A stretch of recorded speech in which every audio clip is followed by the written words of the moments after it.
Of all the financial titans and philanthropists of the 20th century, none are more complex or mysterious than George Soros.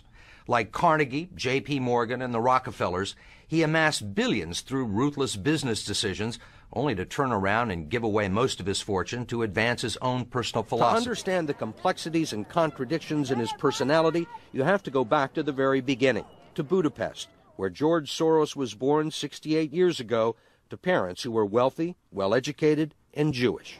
When the Nazis occupied Budapest in 1944, George Soros' father was a successful lawyer. He lived on an island in the Danube and liked to commute to work in a rowboat. But knowing there were problems ahead for the Jews, he decided to split his family up.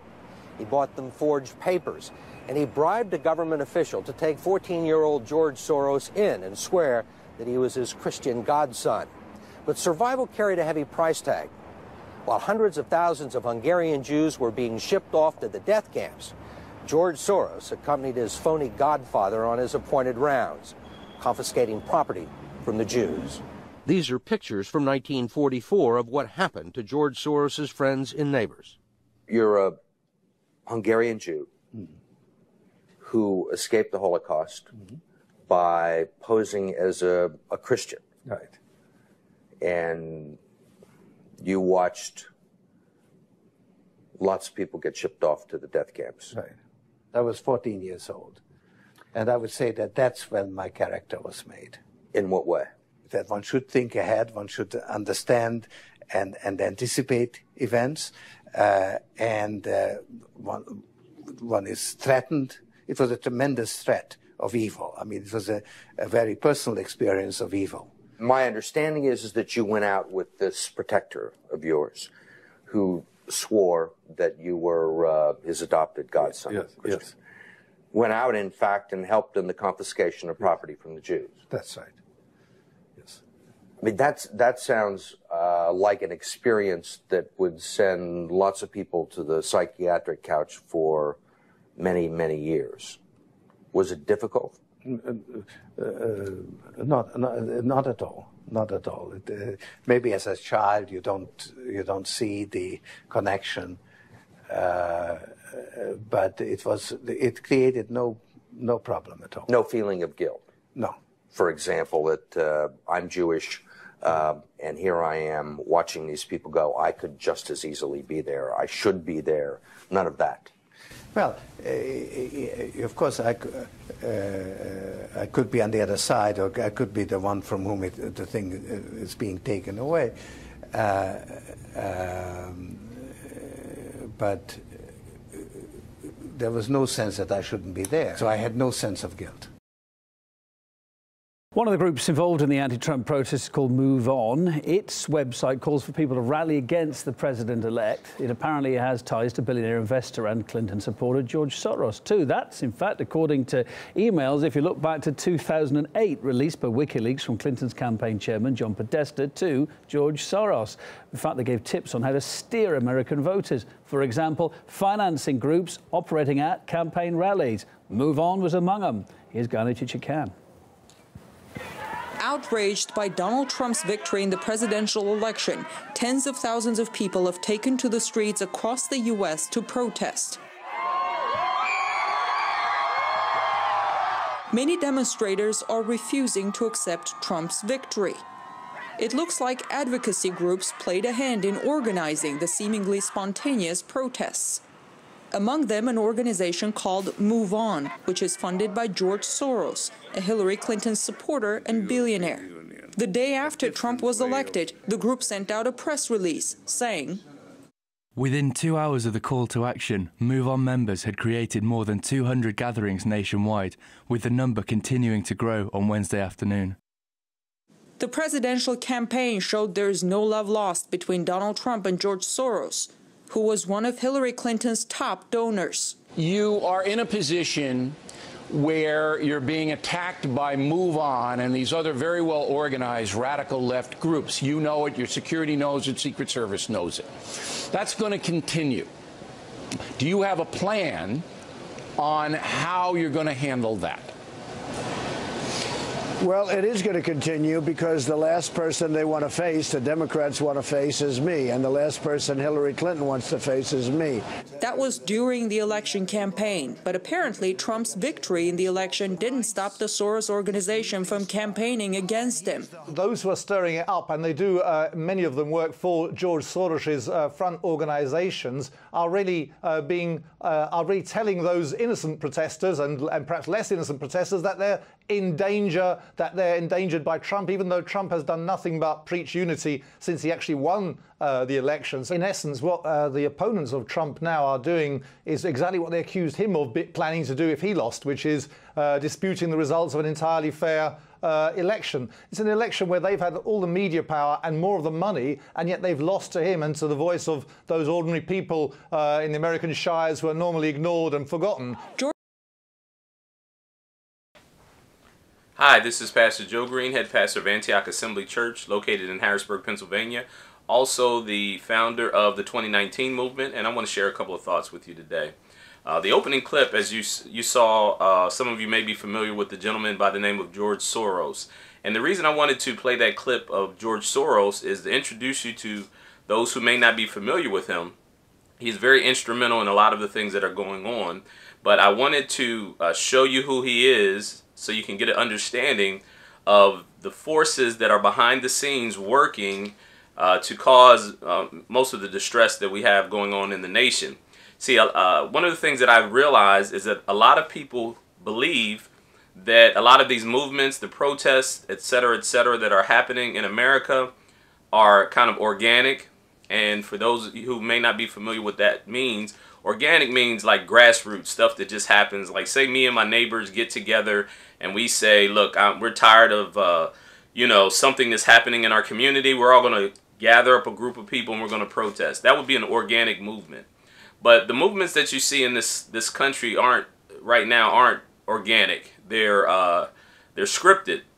And there's powers that be behind the scenes that are actually promoting these things. And this is not a new strategy. It's a strategy that has been around for a while. So I want to break down the strategy. I want to show you some of the players, and I want to give you a historic and a descriptive background of these occurrences that are happening. So, you met George Soros, and you see just out of his own mouth, he shared how in Nazi Germany, even though he was what was known as a Jew in Germany, in Austria, excuse me, his parents, his father, who was a wealthy businessman, gave him to the care of a Nazi, and this Nazi actually went around and helped to confiscate and to displace Jewish families in Austria, and George Soros went along with him. He participated. He helped him to evict people and to take their possessions from them. And when the interviewer asked him, and this interview is, I believe it's from 2012 on 60 Minutes. It happened on the news program 60 Minutes, and I believe this was 2012 or 2011, but it hadn't been that long ago.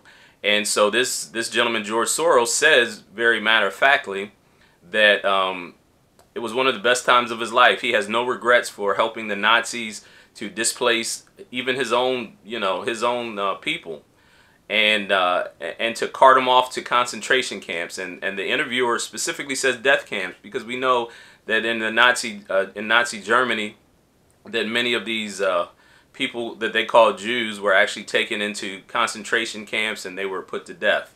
So this gentleman, who's 67, I believe it says, he was in his late 60s at the time of this interview, and he's still alive. He's in his 70s now, I would assume, early 70s. But in any event, he has no regrets for that time, and he says it was one of the best times of his life and helped to develop his character and to develop him to who he is today.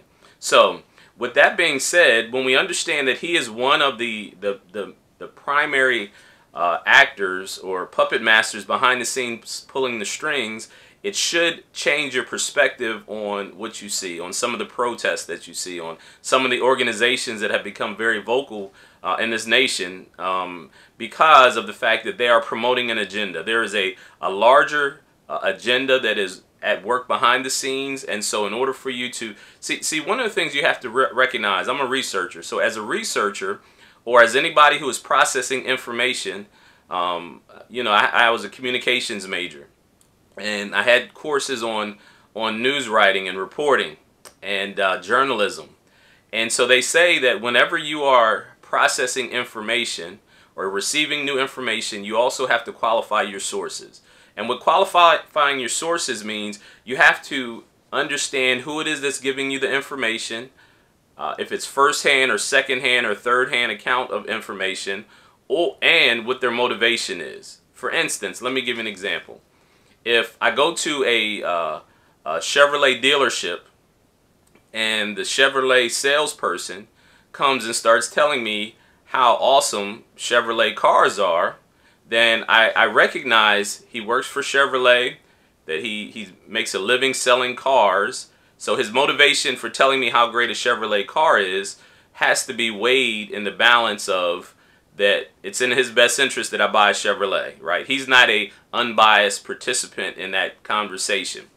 If a person who is just a car expert that doesn't work for any car dealers comes to me and tells me I think the Chevy is the best car out there, then I should weigh his opinion to a greater measure, because he's simply a car expert who doesn't necessarily have any stake in me buying a Chevrolet or a Ford or anything else, right? So that's how you process information. News sources are supposed to be unbiased, but when you understand the modern media now is owned by the globalists, 90% of all the media that we see, whether it's CNN, Fox News, MSNBC, the Washington Times, the New York Times, the Washington Post, these news sources actually are all owned by the globalists. So whenever you get information from them, you have to weigh it in the balance that there is an agenda that's being pushed. There are people behind the scenes that are trying to push you in a certain direction to help them to achieve their end goals. So that's why the videos that I'm making, I'm giving you big picture understanding of some of the things that we are seeing, so that we can properly process the information and take it with a grain of salt. You know, and I like to use this example. If I'm a chicken, if the fox pulls up with a truck and says, hey, jump in, somebody's coming to get you. If I'm a chicken, I need to weigh the fact that the fox, it's in his best interest that I go with him because he has ulterior motives, right? And so that's how you have to look at the globalists, because the globalists have a new world order agenda that they're trying to promote. And so what they do is they use what's called the Hegelian dialectic, and you've probably heard me say this before, this particular phrase. What the Hegelian dialectic is they offer you, they cause the problem many times, they offer the solution, and that solution helps to push you in the direction that they want you to go into. And so for instance, there was a thing in Vietnam, they call them false flag events. So there was a thing during Vietnam called the Gulf of Tonkin. And so they pretended as though Vietnamese, a Vietnamese ship fired on an American ship, right? So it was actually them, or it was actually American forces that actually disguised themselves as Vietnamese ship to fire on an American ship, and they used that particular narrative to get the American people to support going into the Vietnam War. And see, these are declassified documents that I'm talking about. So if you get a chance, look up the Gulf of Tonkin, and it was declassified. I think it was 1962, I believe, that happened. That the U.S. government was behind this false flag event, and they used that because they wanted to get us to go to war in Vietnam. Now, if you had a chance and you looked at some of my other videos, I go into a little bit of detail why we went into Vietnam, just like we had a motivation to go in Iraq and Afghanistan and other places. But again, this is all documented facts. It's not like it's something that I'm making up. So that is an example of a Hegelian dialectic. They caused the problem, right? They caused a catastrophic event, which was an American armed ship, or a naval ship getting fired on, and then they gave a solution. The solution is we got to go to war with Vietnam, right? So that's an example of a Hegelian dialectic. So with that being said, when you understand who George Soros is and the globalists, and when you understand their overall agenda, then you also have to start to weigh some of these actors that we see, because George Soros is one who actually is behind the funding of Black Lives Matter. He's also one of them who spent a lot of money in Ferguson, in the Ferguson, Missouri riots.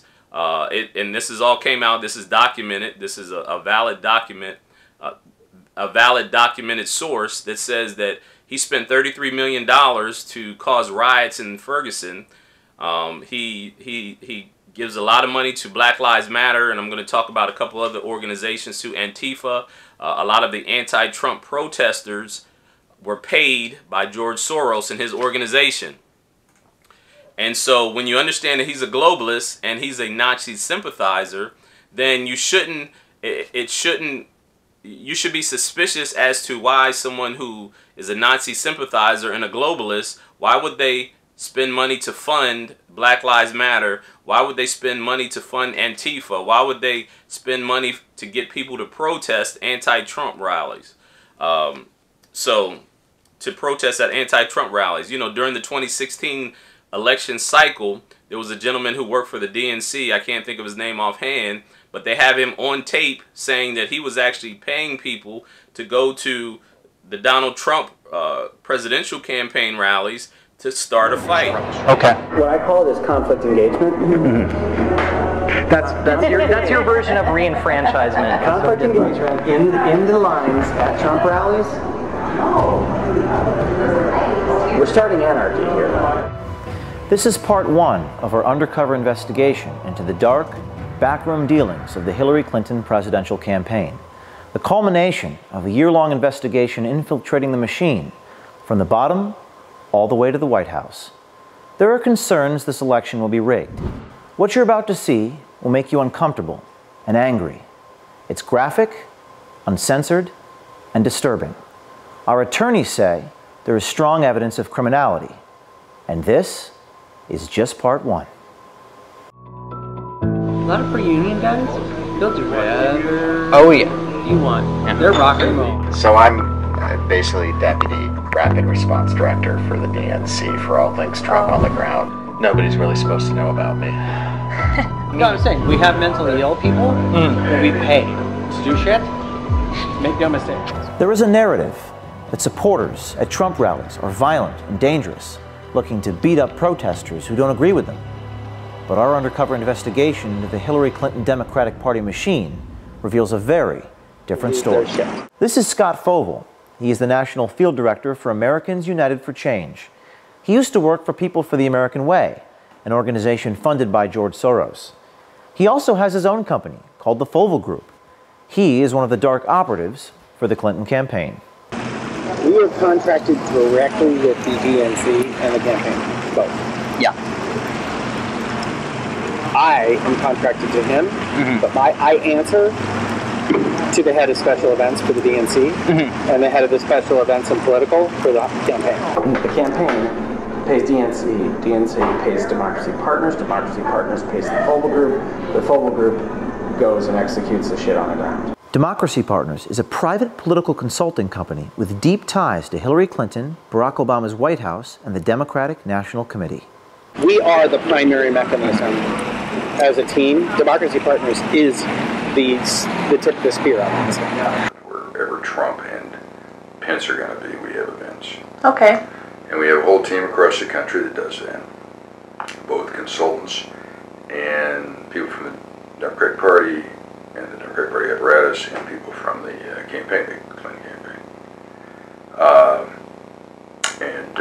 My role with the campaign is to manage all that. So what did the mainstream media do?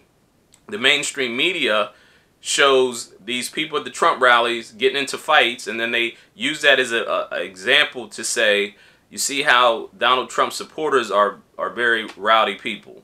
But it wasn't the fact that they were rowdy people. They were actually sending people into these rallies to start fights. And a lot of times they would catch President Trump, now President Trump, he was candidate Trump, on tape saying, get him out of here, get him out of here. He was saying that because, as we found out later, these were people that were paid to go to incite violence at these rallies. So, and they even had some people that would dress up as Trump supporters and to go places and start up, start up trouble so that they could say, see, these are Trump supporters. So anyway, again, these are all things that are documented. It's on record. It's not something I'm making up. So we have to start to process information differently when we understand the themes behind the scenes, when we understand the people behind the scenes, when we understand their ultimate goal. Then we have to wisen up and say that if I see people protesting in the street, I have to see who's protesting, what's their motivation, and if there is someone behind the scenes trying to get them to stir up something. Because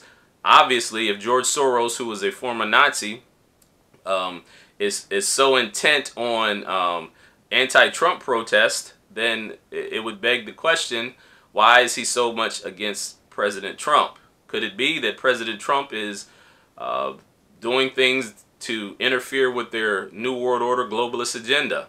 Now, I'm not saying that President Trump isn't uncouth and that he doesn't have his own agenda, but what I do say is that his agenda is in contrast to the one world government globalist agenda. So I see that. I see the things that he's doing and he said behind the scenes. So, you know, the old saying, the enemy of my enemy can be my foe. I mean, the enemy of my enemy can be my, you know, my ally, as long as we're working together towards a common goal. So anyway, let's talk about this. So one of the things that I want to say to you, and I know this is controversial because one of the popular terms that you hear is white supremacy, white supremacy, white supremacy. And I'm here to tell you that white supremacy is a myth. I'm not saying that certain people don't get preferential treatment because they're white versus being a person of color, but I'm saying the overall mindset or the overall idea or concept of white supremacy is a false narrative.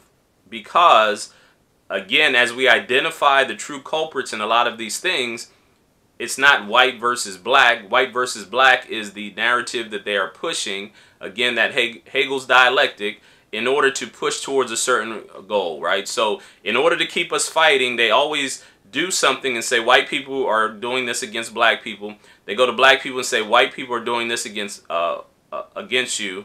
And so we're supposed to be infighting. And so because we're concentrating on fighting each other, we are really missing the true enemy behind the scenes that's doing what they're doing in order to keep us down and out. And this is in their documentation, and I'm going to share it with you. But you have to keep in mind that there is a larger conspiracy behind the scenes that has a different goal, or a goal that's different than the one that we are probably are made aware of. So white supremacy is a myth. The true enemy is the global elite, known as the global cabal. George Soros is one of them. Some people call him the Illuminati. Some people call him the one percenters. You know, or there's different titles for them, and there's many different facets of it. It's like an octopus with many tentacles. There's many different facets of it, but it's all going to this one world governmental system. You know, the New World Order. If you look at the pyramid in the Illuminati, the pyramid is wide at the base, and there's many blocks that go to that pyramid, but it goes to one point at the top, and that's the New World Order that they're trying to push. Now, there's bloodline families, and you've heard me talk about this before. This organization, they claim that they're Jews. They even have Jewish names, many of them. However, they are not just Jews. They are Gnostic Kabbalists. Kabbalah is the ancient mystery religion that was perfected in Babylon. They're also known as Zionists. So I want to separate just a person that we would call a Jew, a regular, average, ordinary Jew, your neighbor or the one who lives down the street. I want to separate that from these Zionists, these Kabbalists, these people that we're talking about. Because these globalists are not just your average, everyday, run-of-the-mill people. They are people that are called the ruling elite, or they are at the top of the food chain, if you will. And they are actually the ones who invented the term anti-Semitic or anti-Semitism. So in Europe, they came up with the term anti-Semitism, and they did that as a way to put people on their heels when they're trying to out them for what they're doing. It's like black people that play the race card a lot, right? So even if it's not racism, they'll call racism, because what that does is that puts people at a pause, right? It puts people in a defense mode. That's why the liberal left really is big on now using terms. So if you say something in regards to white and black, they'll call you a racist. If you're against gay marriage, then you're a homophobe. If you're against transgender issues, then they'll call you a transphobe. If you're, you know, it's these titles that they put, and what these titles are, it's a strategy that they use in this overall narrative in order to put you on your heels. So like a woman. So for instance, if I get into an argument with a woman and I'm really heavy-handed in the argument, people will say he's a sexist or he's misogynistic, right? So when they say that, then I'm supposed to back off. And I'm not supposed to engage in the conversation. You know what I'm saying? And even in this you know, culture that we live in, it's, you know, people use that for their benefit. So sometimes a woman can be overly aggressive towards a man, and sometimes even physical. I've seen situations personally where a woman is physical with a man or over the top aggressive, and when the man pushes back, they'll say, you should never hit a woman. You should never talk to a woman like that. But they're ignoring the fact that this woman was super aggressive and even maybe physical. So it has to go both ways, right? But anyway, these are the strategies that they use. They want to put you in your... So anti-Semitism was a term that was created by these Kabbalists, these global elite, these Zionists, in order to get people to get in defense mode. And so people have to, so if you say the Jews did this and Jews do that, they say you're anti-Semitic, and then you're supposed to shut it down, right? So that's why I want to clarify that I'm not talking about Jews in general. I'm talking about a specific group of people that are documented, that they are organized, and they strategize behind the scenes to push a certain agenda. Some of the tools that they've used in the past, they've used communism, they've used socialism in order to carry out their plans for a new world order. So they have specific strategies they've used. They've used communism, they've used socialism in order to push their plan for a new world order. Now, I want you to understand, like I said, there's many different facets, and I don't want you to get confused sometimes, because sometimes we may say, well, but these were the Jews. But no, these were communists. You have to understand that they use all these various organizations behind the scenes. They fund them, they organize them, and they all go to help to push the same agenda. These globalists use the same tactics all the time to promote their agenda. And as I mentioned, it's called Hegel's dialectic, where they use many different facets or both sides of an argument.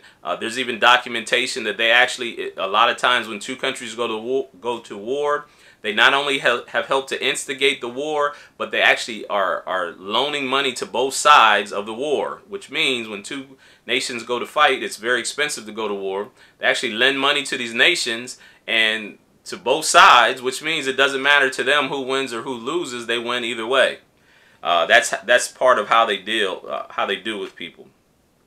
They call all non-Kabbalistic people, or people that aren't part of these bloodlines or are part of these organizations, they call them goyim. So that's a term that they use. It's almost the same as calling someone a heathen or a pagan, right? The goyim are all non-Kabbalistic Jews. Everybody else who's a non-Kabbalistic, who's not a Kabbalistic Jew, they call them the goyim. And so within their strategy and in their writings, and this is one of them that I have, it's called The Protocols of the Learned Elders of Zion, right? Now, just for the record, if you go online sometimes, they'll try to say that that is a fictitious book, or that it's a hoax, but it isn't. I'm telling you it's not, because I've done my research, and this may not be the actual documents that they drew up, but the strategy and the plan and the information in it is very much valid, and you can see the actual strategies. You can actually find the various writings where they talk about these things, and they carry out their plan as been expressed in that writing. And there's other writings too. The Communist Manifesto, Karl Marx wrote, and he outlined his strategy. If you look at Saul Alinsky, and I'm not saying he's necessarily a globalist, Saul Alinsky, you may be familiar with him. He wrote the book Rules for Radicals, and so he uses the same strategy in order to seize power in a certain area. He uses the same strategy that the globalists use. So he may have studied their techniques. Maybe just, you know, someone who uses the same strategy. So one of the main weapons in the 20th and the 21st century is causing racial unrest. And so Karl Marx and the communists, who wrote the Communist Manifesto, they wanted to destroy America because they want to push a one-world governmental system. So they use socialism, and socialism is just a feeder system or precursor to communism, and communism is just a forerunner to push for the one-world governmental system. So they use socialism. Of course, obviously they use communism, and they also use racism and racial unrest. Their goal was to destroy America or to destabilize America so that the communists could come and take over, and then once they did that, that would make way for a one-world government. And so it's in their strategies that that they've used, you know, the civil rights movement. Dr. Martin Luther King, a lot of people don't want to hear this, but Dr. Martin Luther King, Rosa Parks, and some of the others were attending communist meetings behind the scenes, and they were getting the strategies and some of the funding in order to help to promote some of the ideas that they had. And I'm going to show you a video clip of some of the people from the time of the civil rights movement in the 50s and even earlier than that, that they actually are saying on you know, they're telling you that the communists were behind trying to cause riots and racial unrest in America in order to destabilize the country. I am Leonard Patterson. When I was a young man, only 23 years old, I joined the Communist Party. I was a member of the National Executive Committee of the American Young Communist League. In 1930, I was the official communist candidate for election to New York State Assembly. I knew Gus Hall and other top-ranking American communists very well because I trained with them at the Lenin University in Moscow. I joined the party because I honestly thought the communists were trying to help American Negroes. I broke away from the party when it became clear to me what the communists were really up to was to use the Negro people in this country as cannon fodder in a violent and bloody revolution aimed at the establishment of the American Soviet dictatorship. It was that simple, and it is still that simple today. Make no mistake about it. What is happening in the United States right now under the banner of civil rights is exactly what has happened in China, in Cuba, in Algeria, and many other places around the world.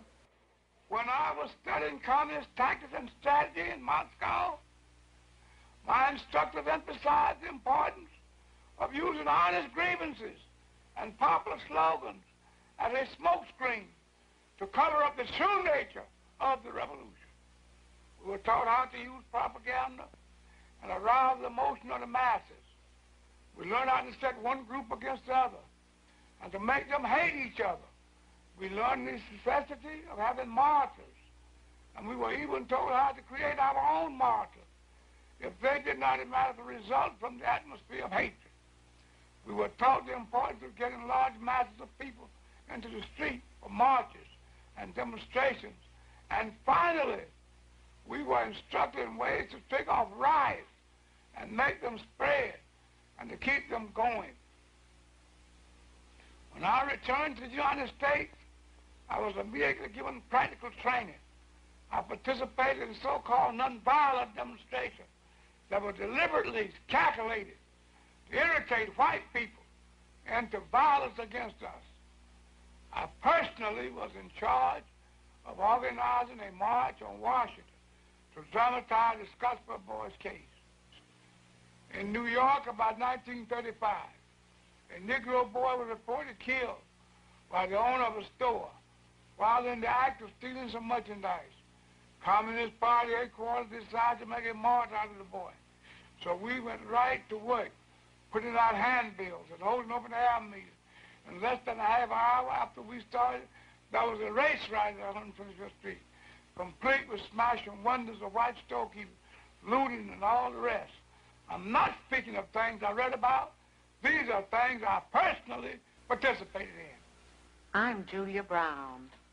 For 9 years, I was a member of the Communist Party, serving as an undercover agent for the FBI. During that time, I learned that the communist conspiracy had been planning and working for years to bring violent revolution to America. It was to be a communist revolution, but the great majority of the American people would not be allowed to realize that until it had already happened. If all goes according to the communist blueprint, Americans will believe that the chaos and violence has something to do with civil rights. Our enemies were quick to find our weakest point for their attack. They knew that racial differences could provide them with an excellent wedge to divide our people. Their strategy simply has been to keep hammering on that wedge, to drive it deeper into our social structure, to open all wounds that have long since healed, and deliberately to create new ones wherever they can. Now, this doesn't mean that there isn't a legitimate need for the advancement of civil rights for many of our Negro citizens. Of course, there is a need there. Otherwise, communist agitators posing as civil rights leaders could never hope to enlist massive support for their schemes. The aspirations of Negroes for full equality were not created by communists, but they are used by communists in such a way that idealistic Americans of all races can be tricked into implementing the communist blueprint for revolution. Having been on the inside of the Communist Party, it's easy for me to recognize this revolutionary agitation in disguise. But the average American finds it's hard to believe that something as worthy and noble sounding as a civil rights movement could possibly be a communist maneuver. Communism must be built with non-communist hands. The revolutionary accepts reform in order to use it as a cover for his illegal work. By concealing the true communist objectives behind appealing slogans and pretended humanitarian goals, the conspirators are able to dupe hundreds of uninformed opportunists and misguided idealists into supplying the non-communist hands needed in the overthrow of this republic. We can and must write in a language which sows among the masses hate, revulsion, and scorn toward those who disagree with us. Members and front organizations must continually embarrass, discredit, and degrade our critics. When obstructionists become too irritating, label them as fascist or Nazi or anti-Semitic. Constantly associate those who oppose us with those names which already have a bad smell. The association will, after enough repetition, become fact in the public mind. By duping the American public into turning a deaf ear to the voices of warning because the topics were controversial or because the patriots themselves had been ridiculed as extremists, racists, fright peddlers, the conspirators were ready to move one step closer to their hidden goals by precipitating mob violence.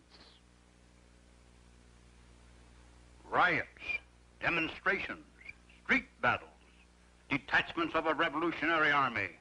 Such are the stages in the development of the popular uprising.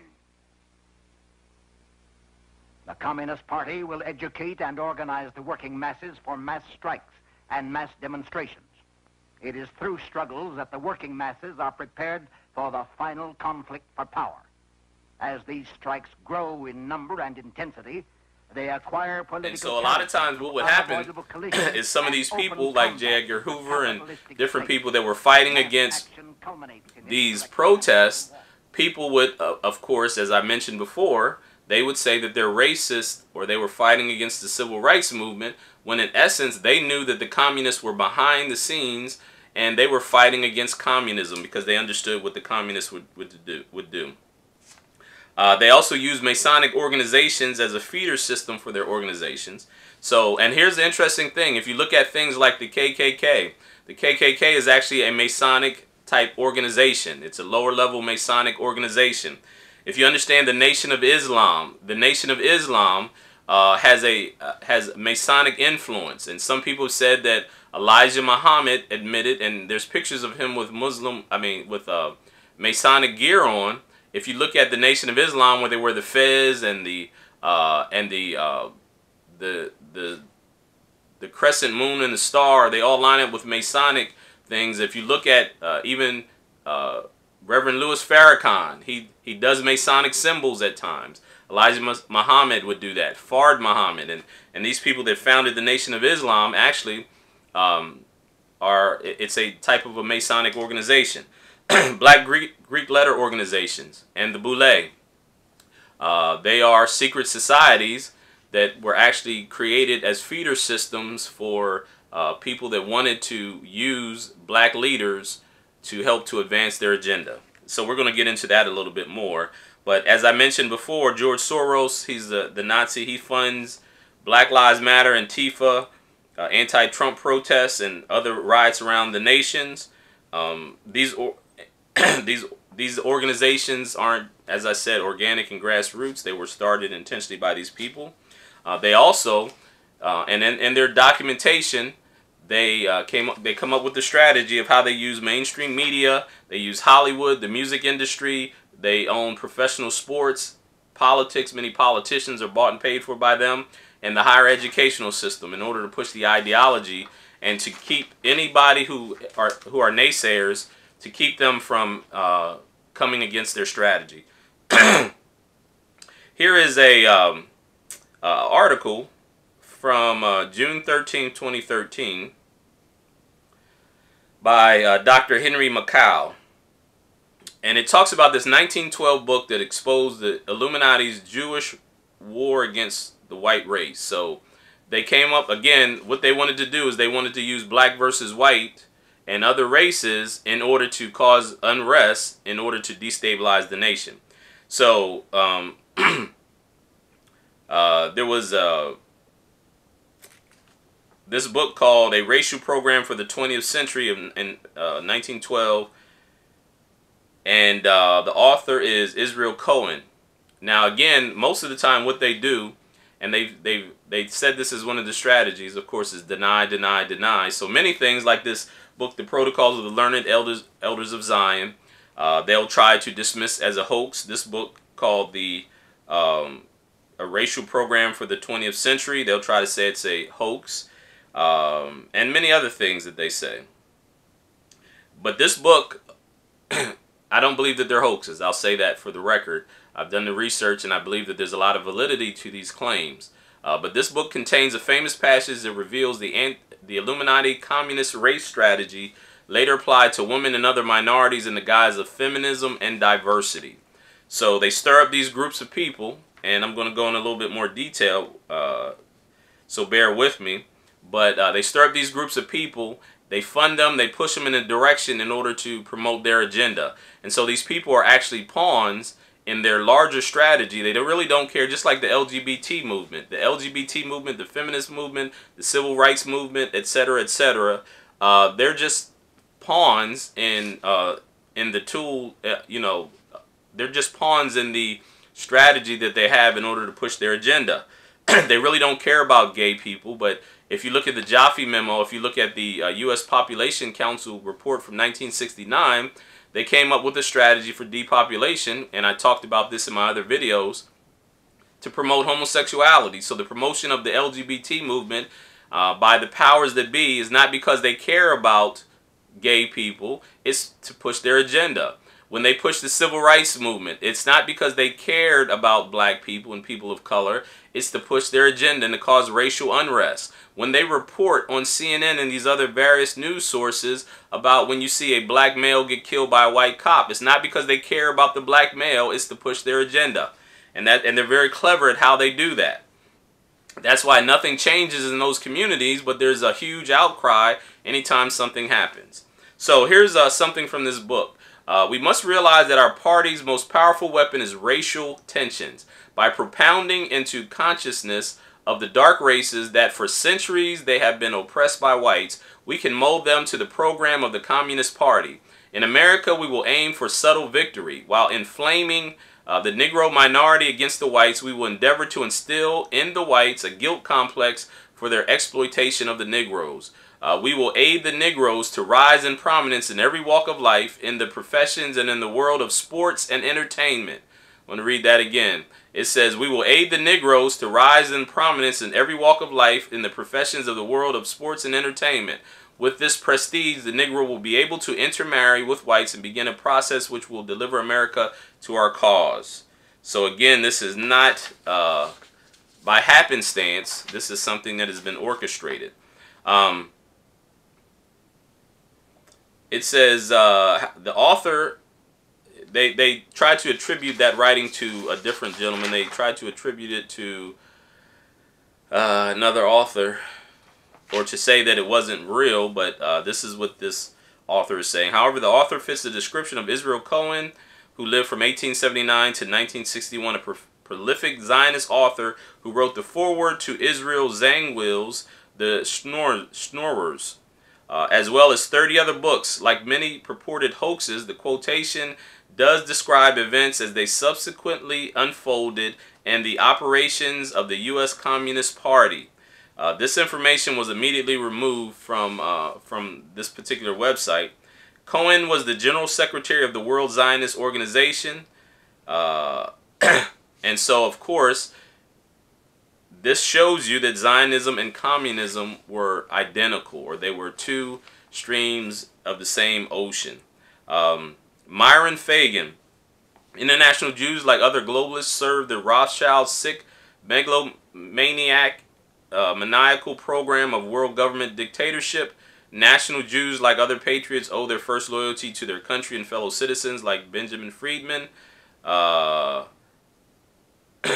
anyway, Myron Fagan, a successful Broadway playwright and director, met Israel Cohen and George Bernard Shaw at a party to celebrate the opening of Zangwill's play The Melting Pot in 1910. He knew that the three men to be founders of the Fabian Society. Cohen told Fagan he was planning to write a racial program of the 20th century as a humanitarian follow-up to The Melting Pot. At the time, Fagan didn't realize that the play, which described how Jews and blacks triumph against white prejudice, was pure propaganda, part of the communist campaign of fostering guilt in white liberals that was described above. And it all fell into place in 1957 when Fagan read the Washington Star quotation in the context of the debate over the school desegregation in 1966. He recalled the book was published in 1913. The NAACP and the ADL, which is the Anti-Defamation League, which is, of course is created in order to keep anti-Semitism down, which means anybody who is against the Jews, they call them anti-Semites. They were created by the bankers almost simultaneously to carry out those directives. And so I'm going to shed some light on this. The Anti-Defamation League and the NAACP was created in 1913, and it was created by the same people. The NAACP was not created by black people. It was actually created by these globalist bankers. And so it says here in this book, it says, that was more than a half century ago. Of course, it's longer than that now. It says, can there be any doubt that there was intended to launch our present Negro upheaval for a black revolution? If there isn't enough evidence, in 1935, the Communist Party's Workers' Library issued a pamphlet entitled The Negroes in Soviet America. It urged the Negroes to rise up, especially in the South, and form a Soviet state in the South and apply for admission into the Soviet Union. It contained implicit assurance that the revolt would be supported by all American Reds, and Reds are communists, of course. On page 38, it promised that the Soviet government would confer greater benefits on Negroes than on whites, and that any act of discrimination or prejudice against a Negro will become a crime under revolutionary law. So anyway, that just goes all for that. So I'm not going to read all of this. I have from this. I'll share some information for that if you want to look that up for yourself. In 2013, James Cosbalt, a.k.a. Michael Prince, a self-proclaimed Rothschild family insider, explained to Carrie Cassidy of Project Camelot how the world political elite were planning to catalyze a race war in America as part of a conspiracy to advance the agenda of depopulation, to destroy the black race, to further destabilize the nation, and to create the conditions necessary for martial law in the U.S. Casbolt claims to be part of the Rothschild bloodline, someone who has spent his entire life being groomed as an assassin in the world's most powerful family, a super soldier as he puts it. He's now serving time in prison. Some consider Casbolt's credentials to be rather shady. However, in many interviews on the subject of the world's ruling elite, he has presented insight and information that bears out as being both well-informed and prescient. In the case, he was asked by Cassidy again over 3 years ago what he thought the global elite were planning in order to expand their empire of control in coming years. His reply seems almost prophetic today. Against the backdrop of the riots in several major U.S. cities and the emergence of George Soros-funded Fifth Column Revolution, the Black Lives Matter. And so this person who claims to be part of the Rothschild Illuminati bloodline, he in 2013, he said that that was what the Illuminati were trying to do. They were trying to stir up a race war. And we see that more and more, right? We see it all over. We saw Charlottesville. We saw Ferguson.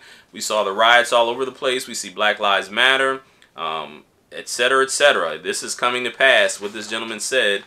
And so let me define another term for you. Another strategy that they use is called COINTELPRO. And you've heard me. I did another video on it, so if you get a chance to look, I talk a little bit more in detail about it. COINTELPRO is an acronym for Counterintelligence Program, and it was a series of covert and at times illegal projects conducted by the United States Federal Bureau of Investigation, the FBI. This is all well documented. This is, again, this is nothing that, you know, if you want to go and get some declassified documents, or you don't even have to wait for them to be declassified. There's a thing called FOIA, which is Freedom of Information Act. So you can go to the Library of Congress and some other places. You can demand to get certain documents for yourself, because as an American citizen, you have the right to these documents. It's called FOIA, or Freedom of Information Act. But these are some of these declassified documents from the 60s and some of the other times that talk that confirm or verify this whole COINTELPRO program. So the FBI did this constantly, a lot. And so the aim of COINTELPRO was surveilling, infiltrating, discrediting, and disrupting domestic political organizations. The FBI records show that COINTELPRO resources targeted groups and individuals that the FBI deemed subversive, including anti-Vietnam War organizers, activists of the Civil Rights Movement or Black Power movement. The Black Panther Party was one in particular. The feminist organization, Martin Luther King Jr., independence movements such as the Puerto Rican independence groups, the Young Lords, the black-owned bookstores, and a variety of organizations that were a part of the broader New Left. The FBI has used covert operations against domestic political groups since its inception. However, covert operations under the official COINTELPRO label took place between 1956 and 1971. COINTELPRO tactics are still used today and have been alleged to include discredited targets through psychological warfare, smearing individuals and groups using forged documents, and by planting false reports in the media, harassment, wrongful imprisonment, and the illegal violence, including assassinations. The FBI's stated motivation was protecting national security, preventing violence, and maintaining the existing social and political order. Now, one thing that many people don't realize is, I believe it's 1999, and I'll have to get that documentation from that they actually, the Martin Luther King's family sued, and it was found that the United States government was complicit in the assassination of Martin Luther King. So that's just one of the many confirmations that this stuff has happened and continues to happen, I believe, even to this day. And it's interesting how we have now this investigation, the intelligence agencies that are really pushing this whole Russia thing, and it is a long, proven, documented strategy that they use this COINTELPRO, and part of it is smearing false evidence. They use false evidence, they use smearing campaigns, they try to discredit people, and they do all these type of things, and they publish false news stories. There's a thing called the NDAA that actually that Obama helped to push into law, that actually gives the United States government rights, a right to promote false stories if they can say it was in the interest of national security. Also, the CIA has a very deep, long-standing relationship with mainstream media and Hollywood, which they use these mediums to promote propaganda to push their agenda. And this is all documented, and so you have to always keep in mind when you're hearing news stories of what the motivation is, where they're trying to push you. J. Edgar Hoover issued directives governing COINTELPRO, ordering FBI agents to expose, disrupt, misdirect, discredit, otherwise neutralize the activities of these movements, especially their leaders.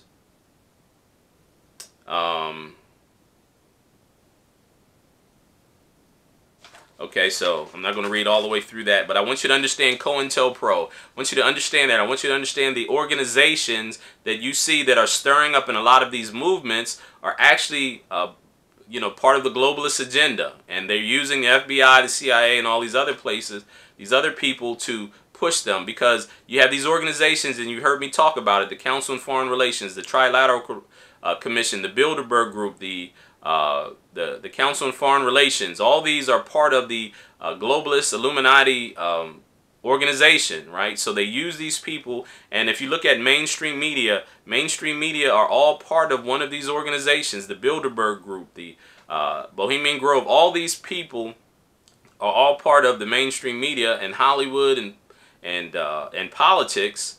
They're all part of these secret organizations, and so they push the agenda based on what they're being told to do. Now, here's another thing. Like I mentioned to you, these Kabbalists, these Zionists, if you will, this is how deep they are in what they're doing. As I mentioned to you, that they actually were the ones behind the civil rights movement. And you have to realize that they have a long history of trying to start racial unrest and try to push people. If you understand the Boule and W.E.B. Du Bois and some of these other people that started the Boule is an organization that was created in 1904 to help to keep black people in check, basically. So what the Boule was is that W.E.B. Du Bois and these other organizations, they would also use they started these black Greek letter organizations as a feeder system to identify what they call the talented tenth. So they find the most talented and the most influential people from the black community, and they bring them into these secret organizations, and then they give them wealth and fame and fortune and status, but they have to swear allegiance to the organization, and they have to promote their agenda. So when you have people like a Jay-Z or Puff Daddy or somebody like that, when you have people like a Jesse Jackson or Al Sharpton or Maxine Waters or a John Lewis, they're all part of some type of secret organization that's part of the Boule, and so they have a loyalty to the powers that be, to these globalist organizations. They may not admit it, but they are, and that's why their job is to keep the rest of the blacks, the 90%, in check, and to push opinion. So if they want black people to move in a certain way, Oprah is one of them as well. And I'm going to talk to you about that. So, but anyway, they've done this consistently. That's why people say we don't have any black leaders. We do, but most of the black leaders that have been accepted by mainstream society are all put in place by the very people that we are fighting against their agenda, right? So, American Jews played a significant role in the founding and the funding of some of the most important civil rights organizations, including the NAACP, the National Association of Colored People, the Leadership Conference on Civil and Human Rights, the Southern Christian Leadership Conference, the SCLC, the Student Nonviolent Coordinator Committee, the SNCC. In 1909, Henry Moskowitz joined W.E.B. Du Bois and other civil rights leaders to found the NAACP. Kivy Kaplan, a vice chairman of the Union of American Hebrew Congregations, also now known as the Union for Reform Judaism, served as the national president of the NAACP from 1966 to 1975. Here are the facts. The Black Panther Party for Self-Defense was founded in Oakland, California in 1966 by Huey Newton and Bobby Seale. They originally wanted to protect local residents from police brutality. As the party evolved, its goals expanded. The group called for nationwide changes meant to combat racial inequality in the United States. By the late 1960s, the organization had over 2,000 members. Critics of the party saw the organization as a racist hate group, while supporters agreed with its push for equality, if not its violent methods. The federal government considered the Panthers terrorists. In the FBI's estimation, the Black Panther Party was an extremist group that advocated the use of violence and guerrilla tactics to overthrow the U.S. government. Neutralizing the Panthers and other political dissidents became a #1 priority for the FBI. But how far would the government go to prevent the spread of subversive elements? Would they, in fact, break the law? Here's where it gets crazy. Yes, in 1956, the FBI formed a secret program called COINTELPRO to combat subversive political organizations. This series of secret operations focused on several major groups: Communist, Socialist, the Ku Klux Klan, Black Nationalist, and others. The Panther Party was not originally one of the FBI targets, but by 1968, J. Edgar Hoover considered them the greatest threat to the internal security of the country. By 1969, the Panthers were one of COINTELPRO's primary targets, and the FBI attempted to weaken the group through a number of means. The FBI was primarily concerned that this group might unify with other similar organizations. To prevent this, the FBI engaged in numerous acts of widespread surveillance, wiretapping, mail fraud, extortion, and more. The COINTELPRO operations weren't public until 1971, meaning that for decades these programs functioned without public scrutiny and with virtually no congressional oversight. In 1976, the Select Committee to Study Governmental Operations, better known as the Church Committee, found that the FBI had violated the law in several COINTELPRO operations. While the stated aim of COINTELPRO was to prevent violence, some of the FBI's actions during this time arguably promoted violence between the Black Panthers and rival organizations such as the United Slaves and the Blackstone Rangers. The FBI also worked to prevent prominent party members such as Fred Hampton or Bobby Seale from making public appearances. According to Noam Chomsky, COINTELPRO eventually expanded to include political assassinations. Is there any truth to this claim? To answer this question, we must examine the death of Fred Hampton, who died during an FBI and Chicago police force raid on December 4, 1969. Hampton had a reputation as a remarkable political organizer, and he had the diplomatic skills necessary to unify rival black nationalist movements. Supporters of the Panther Party claimed that Hampton was assassinated, and that the government feared Hampton could become a visible leader unifying the Black Power movement. To this day, the FBI, the Justice Department, and the Chicago Police Force reject any claims of political skullduggery, maintaining that the raid was conducted correctly. In 1971, an activist group called the Citizens Commission to investigate the FBI stole COINTELPRO documents from a field office in Pennsylvania, exposing the project to public scrutiny. In April of the same year, the FBI terminated COINTELPRO. Yet numerous critics of the U.S. government believe that the strategies used in COINTELPRO operations are still in use today. But which strategies, and against whom? For now, that seems to be the stuff they don't want you to know. But here's the real deal. Jewish historian Howard M. Sacker states that the Jews, we are the earliest supporters of the fledgling National Association of the Advancement of Colored People. In 1914, Professor Emeritus Joel Spingarn of the Columbia University became chairman of the NAACP and recruited for its board such Jewish leaders as Jacob Schiff, Jacob Bilikoff, and Rabbi Stephen Wise. The public generally believes that the NAACP was founded by W.E.B. Du Bois, but the truth is that the organization was exclusively Jewish from its inception. Founded by Henry Moskowitz, a German Jew, in 1909 and aided by Rabbi Emil Hirsch. The first president of the organization was Joel Springarm, a professor at Columbia University who was actively involved in the civil rights movement. So the NAACP wasn't even created by W.E.B. Du Bois. It was exclusively Jewish in the very beginning, and then they bring these black people on board as the front in order to push their agenda. And then this article in the Washington Times says, if you think that that's just a relic of the past, that the Jews funded and orchestrated most of the civil rights movement, the Washington Times reported a few days ago, this was back in, I think this was from 2015 maybe, that George Soros spent at least $33 million agitating insurrection in Ferguson. The Washington Times says there's a solitary man at the financial center of the Ferguson protest movement.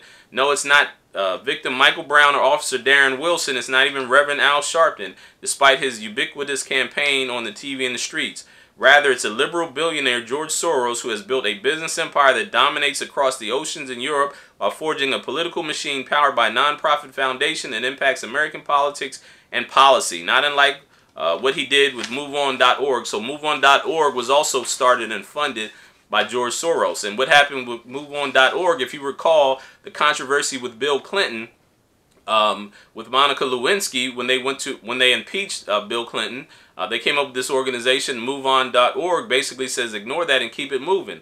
The reason they did that is because the Clintons are very much under are funded and under the obligation of the globalists, the global elite.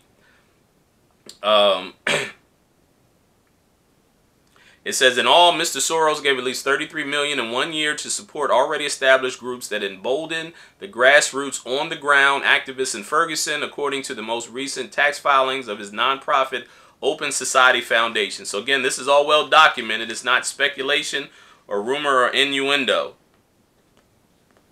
Cassandra Frederick, policy manager at the Drug Policy Alliance, which was founded by Mr. Soros, receives $4 million annually from his foundation as well.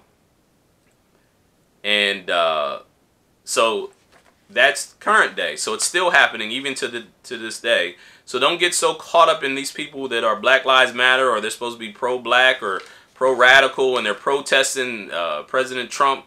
They're being funded, most of them, and being promoted by the globalists, by the very people that are looking to depopulate and to control the population. Buses line up in the same place and drop people off. Some of the people got on Black Lives Matter shirts, and some people got on KKK shirts. Now, when have you ever seen someone with a KKK shirt? Now, we know we see people with Black Lives Matter shirts, but when have you ever seen someone in a KKK shirt? And then why would, look, she said these buses were bumper to bumper, dropped everybody off and took off. All the buses were the same. It was well orchestrated. Now, hey, I don't want to get missing after this. All right? But I'm being honest on this, y'all. Back to back. Think now. Think. Share this. Think and share this video. This was all set up. You understand? The whole thing. First of all, you're not going to have on a KKK t-shirt, and you're not going to have on a Black Lives Matter t-shirt getting off the same brand of buses parked back to back. We're talking about bumper to bumper, not in the same area, bumper to bumper. From 1910 to 1940, more than 2,000 primary and secondary schools and 20 black colleges, including Howard University, Dillard, and Fisk Universities, were established in whole or in part by contributions from Jewish philanthropist Julius Rosenwald. At the height of the so-called Rosenwald schools, nearly 40% of Southern blacks were educated at one of these institutions. So what they do is they started these HBCUs, many of them, and I'm not knocking HBCUs, that's not what I'm doing here. But I want you to understand that they're being funded by these Kabbalists, these globalists, And they're using that to identify the talented 10th, to bring them into their organization, to use them to help to direct and to guide the population of black people.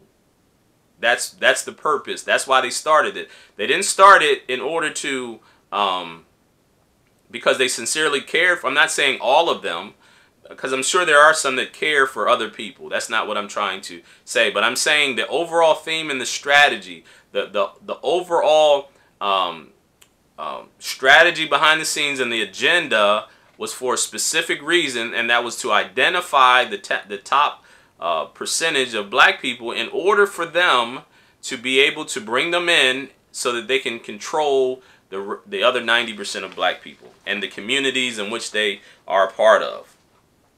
Now, here's how deeply connected they are.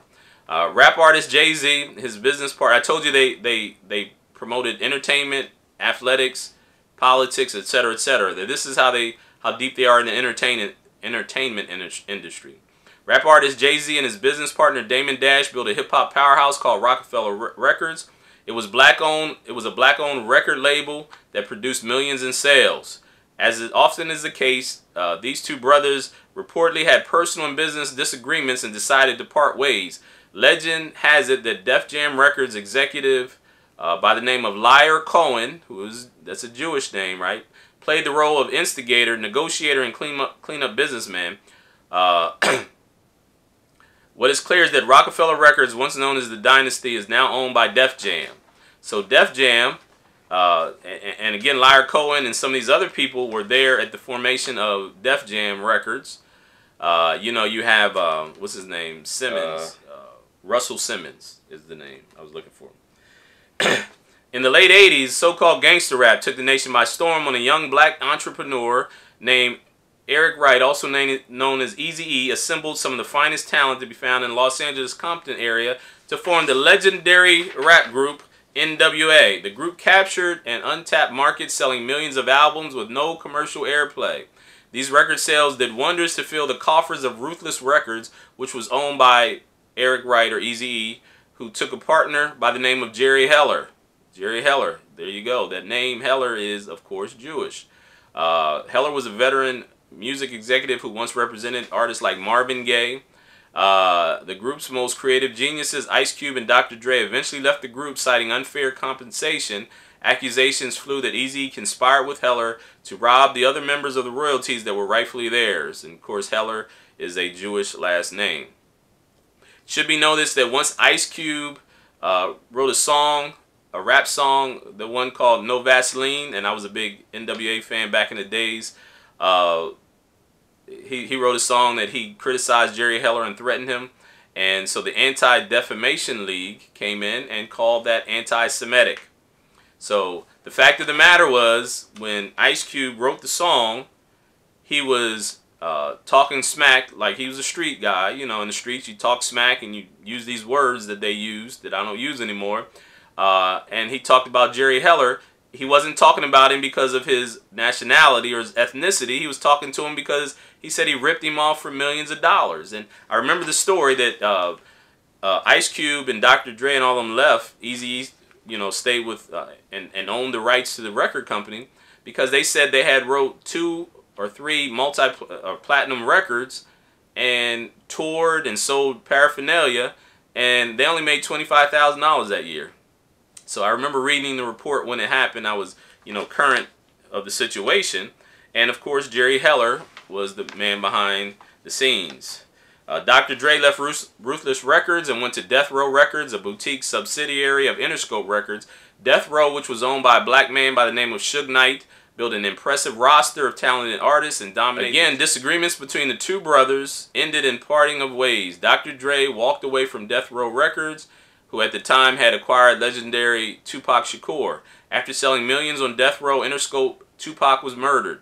A series of personal and professional misfortunes landed Suge Knight in prison, and the house that he and Dre built ended up in the hands of Interscope. Interscope is owned by a man by the name of Jimmy Iovine, who happens to be Jewish. Harpo Entertainment, Oprah's company, right? Or so we thought. Harpo Entertainment, the president and chief operating officer of Harpo Entertainment, is a name by the name of Jeffrey Jacobs, who is, you guessed it, Jewish. And it is reported that Jacobs was the one who negotiated to get Oprah's program in syndication around the country. He also negotiated some very big deals for Harpo Entertainment because he is the president and the chief operating officer. And so Oprah is the front person, and I'm not saying that Oprah isn't wealthy as well, but she is not the one who pulls the strings based on what we see here. So, just want to give you some insight. Have your eyes open, know what's going on. Don't fall victim to all these things that are happening. You know, there's a lot of racial tension and racial unrest in the country. There's a lot of people that are protesting the president, and they give you the impression as though people are just so hateful or fed up, but most of it is orchestrated.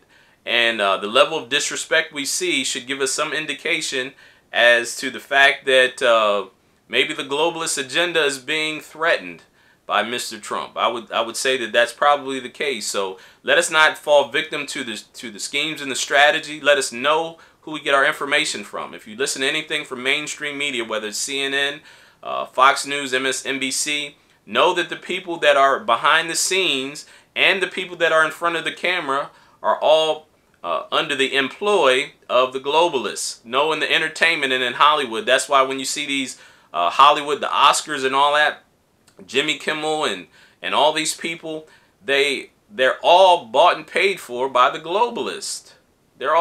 That's why they all have the same opinion. All of Hollywood is anti-Trump. But you can't go across this country and get 90 or 100% of people to agree on anything. So why is it that 100% of Hollywood, and there's even some reports that people have said in Hollywood, if you are a conservative or if you say that you are pro-Trump, you'll get blackballed. Why is that? Why should they care about your political preferences? It's because it is all part of the globalist agenda. I was watching, I saw a clip of The View, and so President Mike Pence, Vice President Mike Pence, who is a very much confessed Christian. He's very open and very passionate about confessing his Christian faith. And he even talked about how he prays in tongues and some other things. So Joy Behar, who's on The View, she said that Mike Pence said that he talks to Jesus and Jesus tells him things, or he hears voices in the spirit. And anybody who's a Christian and spirit-filled believer knows what he's saying. That's part of our relationship with God when we have the Holy Spirit. Joy Behar said that was, the word she used was crazy or mental illness, I think she said. I don't think she actually said crazy, but she said mental illness. She says if you talk to Jesus, that's one thing, but if he talks to you, she said that's mental illness. Now, the interesting thing about it is, by the same token, that Joy Behar commends Oprah and said that Oprah would be Donald Trump's worst nightmare if she ran for president. Oprah always talks about how she talks to, or she hears the spirit, she communicates with spirits, and et cetera, et cetera. She even says that, and I'm going to paraphrase, she said that she talked to Jesus and Jesus didn't tell her that she's supposed to run for president. But yet Joy Behar makes Oprah her hero, but yet Mike Pence, and I'm just saying for the record, you've heard what I've said before, I don't believe that Oprah is a Christian because of the fact that Oprah says that there's many paths to God and that she channels spirits and all this other stuff. So, but anyway, Mike Pence, who's a Bible-believing Christian, professed Bible-believing Christian, talks about how he hears from God, but yet they call him crazy. But yet Oprah, of course, who is one of the tools of the globalists in order to push their agenda, I believe, is she's a hero. So again, I want you to keep in mind and keep your eyes open, and once you see things, a lot of times you can't unsee them. So have your eyes open and your ears open, and understand what the Spirit of the Lord is telling us in this day and this time. This has been Pastor Joe Green. Until next time, peace and blessings to you. I love you. Shalom, shalom. And keep your eyes wide open. Wouldn't I know? Because if God actually wanted me to run, wouldn't God kind of tell me? And I haven't heard that. Oprah Winfrey. Oprah Winfrey suggesting that she talks to God and that he hasn't told her to run for president, but it seems that few are mocking the media mogul. Yet when it came to Vice President Pence's religious beliefs, he was fair game. Comedian Joy Behar, watch. It's one thing to talk to Jesus. It's another thing when Jesus talks to you. Exactly. Okay, well, that's different. That's different. That's called mental illness, if I'm not correct. I'm hearing voices. Wow. She's kind of apologized for that. Mike Pence said it's, all about his faith, and he finds that offensive, of course. Rachel Campos-Duffy, conservative commentator and Fox News contributor and hosting on the weekends for us for a while. Good to see you. Yes, I'll be on this weekend on Fox News. We look forward to that. So what do you make of that whole thing? And Oprah basically said exactly the same thing that Mike Pence said. It's such a hypocrisy. Look, if it's a powerful black liberal woman, it's okay. If Vice President Pence says it, he's cray-cray, and he's ridiculed for it. And by the way, if Oprah had said that she was going to yoga and, trying to wait for enlightenment, or was praying to Buddha or Allah, I think it would have been okay, too. I think this kind of derision or this kind of scorn is reserved for Christians, especially conservative Christians who happen to be Republican. So par for the course. Yeah,